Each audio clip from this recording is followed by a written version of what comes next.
Okay, a very good evening to all of you. So today we are going to start with the preamble of the Constitution. So आज के lecture हम preamble के ऊपर ही बात करेंगे। जब हम प्रियम्बल के ऊपर बात कर रहे हैं तो हम अपने भारतीय संविधान के बारे में बात कर रहे हैं, क्योंकि अगर संविधान से हम समझे या कॉन्स्टिट्यूशन से समझे कि इसका मतलब क्या होता है, अगर यह लेमन लैंग्वेज में अगर हम बात करें तो हम कहते हैं कि constitution is the supreme law of the land. It is the mother of all the laws that this from mother law the all the laws are emerging in this way. So we regard this to say as a constitution. और अगर हम थोड़ा सा और details में जाए constitution को explain करने के लिए तो हम ये कहते हैं कि constitution is the set of document which is establishing और bringing about a relationship between the organs and the organs, between the organs and the state and between the organs and the organs. हमें पता है कि हमारे country को अगर अच्छी तरह से गुड गवर्नेंस देना है या अच्छी तरह से रन करना है तो हमारे संविधान में ये सारे प्रोविजंस होना चाहिए कि किस तरह से हमारा कंट्री गवर्न होगा. सो इसके लिए हमें एक ऐसा डॉक्यूमेंट चाहिए जो कि अगर रिटन फॉर्म में हो, so it becomes easier for the person to know about the rights, to know about how a country is going to be govern.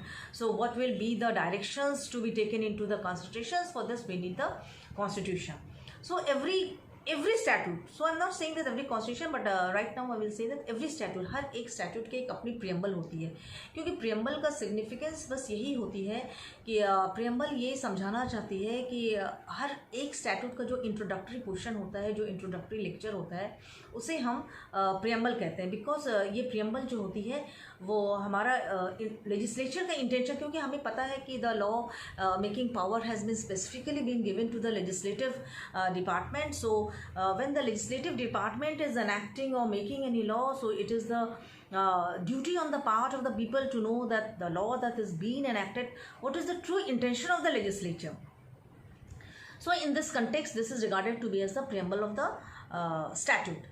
So but now when we are going to talk about the preamble of the Indian Constitution, अगर हम भारतीय संविधान के बारे में बात करें या इसके preamble के बारे में बात करें तो एक शब्द में हम ये कहेंगे कि ये preamble जो है एक ऐसा शीशा है जहाँ हम पूरे कॉन्स्टिट्यूशन को देख सकते हैं, क्योंकि हम जनरली शीशा के सामने खड़े होकर अपने आप को देखते हैं. अगर हम अपने भारतीय preamble को सही से देखें तो हम देखेंगे एक एक अगर हम शब्द भारतीय संविधान के preamble को देखने जाएंगे तो वहीं पे हमें पता चल रहा है कि हमारा जो लेजिस्लेचर है उन्होंने क्या सोच के ये संविधान बनाया है.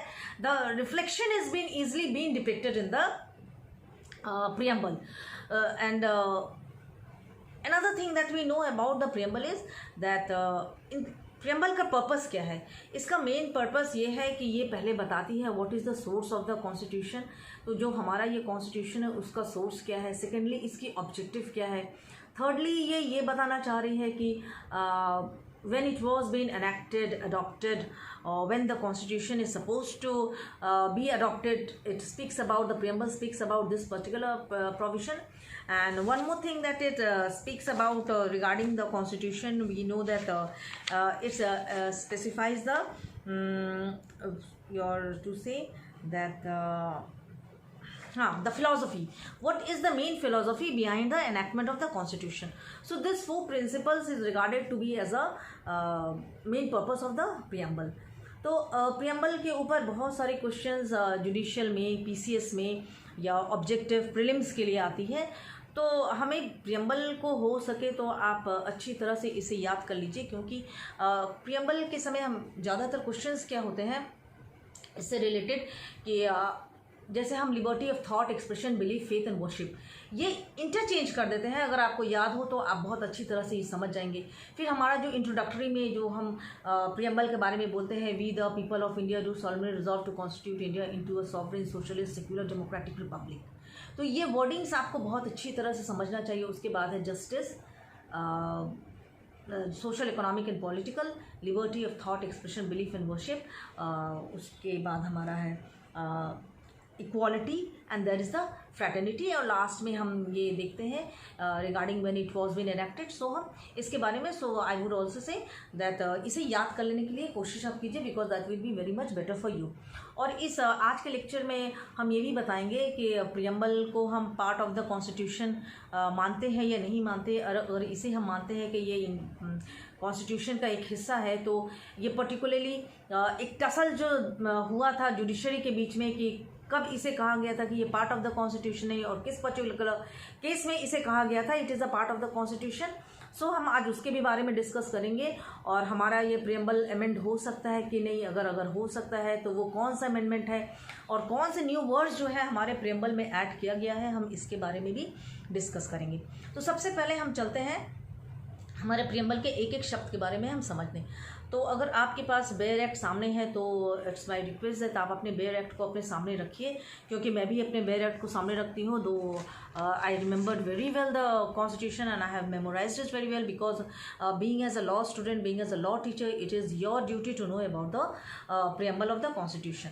तो अगर हम सबसे पहला अगर हम शब्द में जाते हैं या पहला फ्यू वर्ड्स में अगर हम जाते हैं प्रियम्बल हम किसे कहते हैं, तो सबसे पहले हमें कहना होगा कि हम प्रियम्बल को डिफाइन करते हैं या उसे एक्सप्लेन करते हैं we the people of India.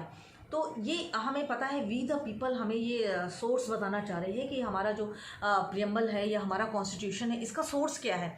तो वी द पीपल का के मीन्स वी द पीपल मतलब कि हम ये हैं जो हम उन्हें अपॉइंट करते हैं, उन्हें वहाँ पे ऑर्डेन करते हैं, वहाँ इस्टेब्लिश करते हैं वो, और वो जो है कंट्री को गवर्न करते हैं। तो सारे जो है it is the people because we know that it is a democratic country and in the democratic system the people have, the citizens of the country have the right to cast the vote and form the government.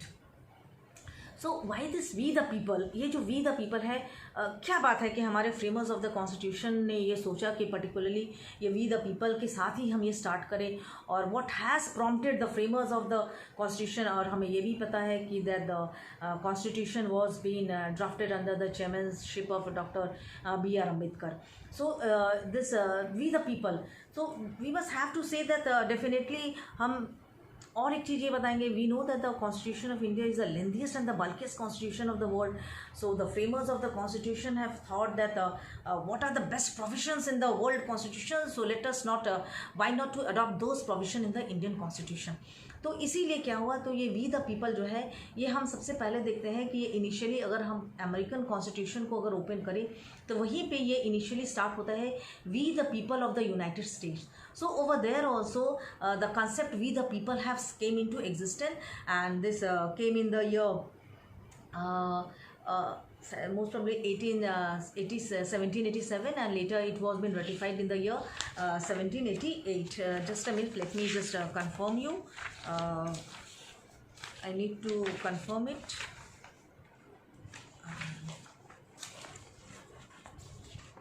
Yes, this is the date.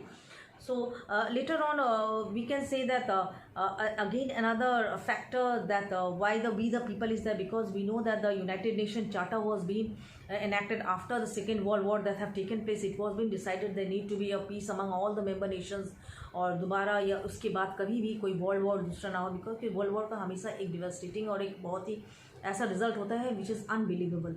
So even the United Nation charter preamble also begins with we the people of the United Nation. So this has prompted even the framers of the Indian constitution to imbibe the we the people of India. अब आगे अगर हम बढ़ते हैं ये preamble से हम देखते हैं कि it says that we the people of India having solemnly resolved, मतलब हम ये यकीन दिलाते हैं कि विश्वास के साथ हम इसे मान रहे हैं टू कॉन्स्टिट्यूट, हमारा भारत कैसा होगा, टू कॉन्स्टिट्यूट इंडिया, हमारा भारत कैसे होगा, into a sovereign socialist secular democratic and Republic. तो सबसे पहले हम चलते हैं ये वर्ड सॉवरेन, हम देखते हैं ये सबसे पहला वर्ड है सॉवरेन, जो हमारे प्रियम्बल के इनिशियली ही हाईलाइट किया गया है। देख लीजिए यहीं पर ये सॉवरेन दिया हुआ है। तो वहाँ पे ये बताना चाह रहा है क्योंकि we know that India was under the British rule for a period of more than 200 years. So we wanted, the framers wanted to depict, ये बताना चाह रहे हैं कि इंडिया स्वाधीन है, हाँ, और ये पूर्ण स्वराज अटेंड कर लिया है, पूर्ण स्वराज ने, इसके ऊपर कोई भी फॉरेन कंट्री का कंट्रोल नहीं है। तो ये सबसे पहले बने कि India is sovereign in itself, so it has all the right to legislate, to enact, okay, to implement the laws, and as well as having a supreme judiciary also, to interpret any of the laws that has been enacted by the legislature and implemented by the executive authorities. So it wanted to explain the sovereignty in this concept. Next we are finding the sovereign socialist.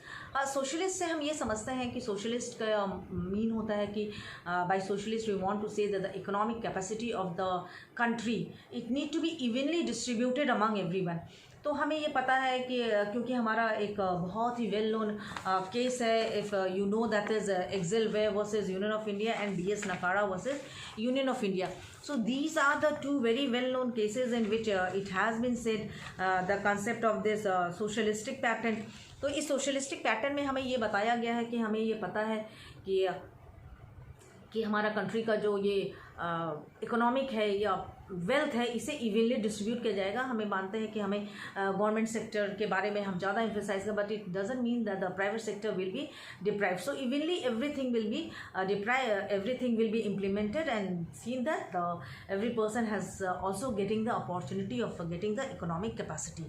और इसके बाद ही हम देखेंगे हमारे preamble में justice में भी समझाया गया है कि सभी को जस्टिस मिलेगा, social economic. So again socialistic is related here with the economic, because हमारे संविधान में कहीं भी कंसेप्ट ऑफ सोशलिस्ट या इकोनॉमिक या सोशल ये सब वर्ड पर्टिकुलरली कहीं भी डिफाइन किया गया नहीं है. Explain it is the judiciary from time to time is explaining about the concept of this things. Then socialist secular.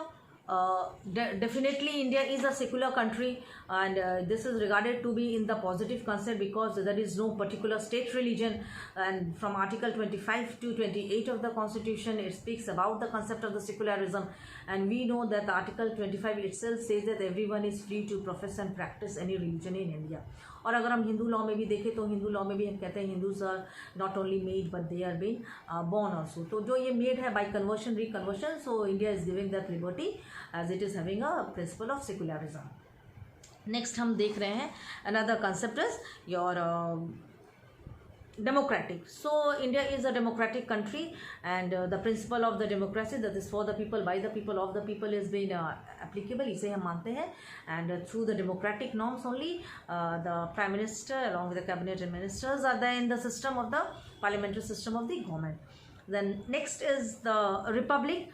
तो रिपब्लिक से ही हमें पता चलता है कि हमारे कंट्री में कोई मोनार्क नहीं होगा या राजा या उसके वंशज ही ये अधिकार पाए. जो भी कॉम्पिटेंट इनफ है वही बन सकता है देश को कंट्रोल करने के लिए, प्रधानमंत्री, राज्य मंत्री, whatever it may be. So it is regarded to be as a republic. Next is justice, social, economic and political. तो जस्टिस अगर हम प्रोवाइड करते हैं तो हम सिर्फ सोशल ही नहीं देते हैं, economic and political. So politically also person is going to get the justice. If we are going to open the political justice, that a very good example you have studied in law of टॉट Bhim Singh versus state of Jammu and Kashmir, where he was not been given the right to cast his vote and he got a compensation of 50,000 compensation. And economic सबको बराबर का अधिकार मिलेगा to enjoy the economic capacity of the state. Next is liberty, liberty of thought, expression, belief, faith and worship. So two concepts are arising, the liberty of thought, expression, belief, faith and worship. This is also giving a concept about the secularism. और ये हमें और भी concept देती है regarding the freedom of speech and expression. That means हमारा country जो है हमें ये अधिकार देती है हम अपने आप को एक्सप्रेस करें, अपने आप को बताएं. And for this definitely we have the principle of constitutionalism. Certain limitations भी हमारे कंट्री में दिया गया है. So this is been again explained in the preamble so far as the liberty of thought, expression, belief, faith and worship is been concern. Then the next is equality of status and opportunity. अब देखिए कि equality पूरी तरह से इसे maintain किया जा रहा है of status and opportunity and to promote among them all. तो ये किसी स्टेटस को देख के इक्वालिटी नहीं, क्योंकि हमें पता है हमारा संविधान में आर्टिकल 14 में ये बताया गया है the state shall not deny to any person equality before law and equal protection of the laws. और आर्टिकल 15 में और भी अच्छी तरह से इसका इम्प्लीमेंटेशन दिया गया है. The state is not going to make any discrimination on the ground of caste, sex, religion, place of birth. तो मतलब किसी भी तरह से कोई डिस्क्रिमिनेशन नहीं होगा. और ये equality of status and opportunity हर एक जगह में रिगार्डिंग द एम्प्लॉयमेंट और in the field of getting equality in the perspective of equality before law and equal protection, so everywhere. So that again I'll be explaining the concept of equality when I'll be teaching you from article 14 to 18. Next is fraternity. assuring the dignity of the individual and unity and the integrity of the nation. तो हम fraternity का मतलब ही समझते हैं ये brotherhood है, तो हमें ये पूरा अधिकार है कि हमें ये ब्रदरहुड के साथ भाईचारा के साथ रहना है और इसे हमें अपनी डिग्निटी मेंटेन भी करना है और यूनिटी और इंटीग्रिटी के साथ हमें रहता है, because we know that India is a country unity and diversity, so the integrity of the country need to be maintain. तो इसके बाद जो नेक्स्ट लाइन है that is very much important, because इसके बाद जो इन अवर कॉन्स्टिट्यूएंट असेंबली, हमारा जो ये constituent assembly, because we know that this constitution while it was coming in the process of bringing into the force, the matters was being placed everywhere in the constituent assembly. तो इसीलिए कहा जाता है in the constituent assembly this 26th day of November, इसे 26th day of November we do hereby adopt and enact. Word पे emphasize कीजिए, adopt and enact. इसे नहीं कहा गया है to bring into force. अगर हम अपने दूसरे स्टैट्यूट देखें तो वहाँ पे फोर्स के बात किया जाता है, मगर इस प्रेम्बल में हम बात कर रहे हैं अडॉप्ट एंड एनेक्ट. तो मतलब आज के डेट में 26 डे ऑफ नवंबर में इसे हम अडॉप्ट और एनेक्ट कर रहे हैं और adopt and give to ourself this constitution, और अपने आप को वी द पीपल सिटीजन्स को सबको हम लोग ये कॉन्स्टिट्यूशन, ये संविधान दे रहे हैं. हमें पता है कि ठीक इसके 2 महीने बाद ही हमारा कॉन्स्टिट्यूशन जो है फोर्स में आया हुआ था in the day 26 day of January 1950. The reason is that this Lahore resolution have taken place in the year 1930, और इसी दिन ही जो है हमारा जो गवर्नमेंट है पहले की, उन्होंने ये घोषणा कर दिया था कि संपूर्ण स्वराज इसी डेट को declare. So for that reason ये 1950 26 डे ऑफ जनवरी में ही इसे इम्प्लीमेंट किया गया था, constitution to bring into force. Now another thing that is coming into my topic is whether preamble is a part of the constitutions, and definitely there was a case that is in reference to Belubari in which it was been declared that the preamble is not a part of the constitution, but later in the case of Keshwanand Bharti versus State of Kerala in the year 1973 it was regarded to be as a part of the constitution, माना गया था कि ये part of the constitution है. और later on इसे हमें approval और भी मिल गया था इन SR मुंबई case versus union of India in 1994, and another was the union government and LIC of India in the 1995. तो वहाँ भी इसे बताया गया था कि yes constitution is regarded to be as a part of the preamble is regarded to be as a part of the constitution. और एक सबसे महत्वपूर्ण बात जो हमें कहना है कि प्रियम्बल क्या अमेंड हो सकती है, तो बिल्कुल, क्योंकि हमारा 42nd अमेंडमेंट में हमने देखा है कि प्रियम्बल को अमेंड किया गया है और 3 न्यू वर्ड्स इसे हमारे 42nd संविधान में लाया गया था. और वो 3 वर्ड्स है हमारा इनिशियली में जो है वो सोशलिस्ट, सेक्युलर, ये 2 वर्ड आया गया था, and the last was the integrity. So these 3 words were being added in the your concept of amendment. So there is only one amendment that have taken place in the constitution, in the preamble. So this is all I want to explain you regarding preamble, and I think that there is not much to explain in this preamble. If anything else we want to say, then definitely we can say that there are 2 important cases, that is Indira Samani case and the other is your Aruna Roy. Yes, another is Aruna Roy case. So these are the 2 cases where again we find the concept of the socialists, that is that even the reservation category people also need to be uplifted, because some other way in a certain period of time they were being exploited by the upper caste of the society. So this reservation policy has been given in our constitution. So with this I would like to sum up my lecture. Hope to see you soon again with some other lecture. So all the best. I think that you need to go through my lecture. I think that this would be proving to you to be as a very beneficial. Thank you all of you.